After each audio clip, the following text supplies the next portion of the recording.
If you guys have been following me for a while, you know I'm a basketball historian. I love the history of the game. I do forgotten legends of the day. I do forgotten playoff series. Today, I want to highlight a forgotten great NBA playoff game. I'm talking the 2008 first round, game one. Number 3 seed San Antonio Spurs, the defending champions, versus the number 6 seed Phoenix Suns. And this is a Suns team that was in transition. They had just traded for Shaquille O'Neal a couple months before. He hadn't really gelled with the team yet. The next season, the 2009 season, would be a much better year for Shaq.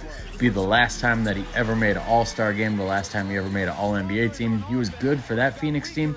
This Phoenix team, not really. He still really wasn't in shape for this team, wasn't ready to play their style of basketball. The reason they brought him in is because they couldn't get past the San Antonio Spurs. They thought they needed to move Amar'e to the 4, and they needed to add a little bit of size, when really in hindsight, they should have just doubled down on the small ball. They should have played faster. They should have played more athletic, but hindsight's 2020.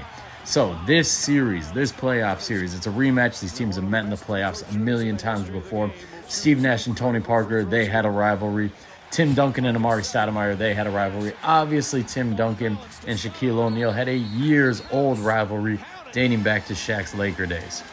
Everybody was excited for this series. Everybody thought this was going to be the best series of the first round, and game one lived up to the hype. We got a 2 overtime thriller. Tim Duncan was fantastic in this game. 40 points, 15 rebounds. He was killing them the entire game. But really, what was great about this game was Steve Nash and Tony Parker going at it. Their stats aren't quite as eye-popping as Tim Duncan's were, but in the fourth quarter of this game, the fourth quarter and the overtimes, whenever either team needed a big shot, it was either Steve Nash or it was Tony Parker making that shot. Steve Nash, he had 25 points, he had 13 assists.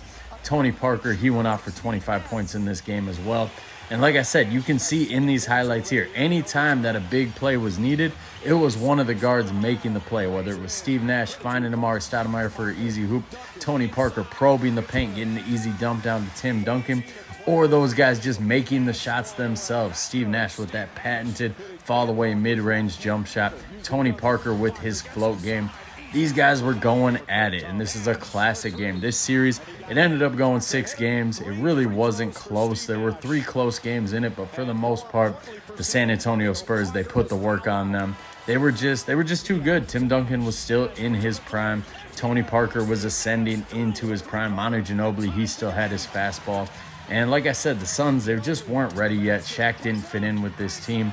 They weren't gelled yet. So a great game that most people have forgotten, but should be remembered.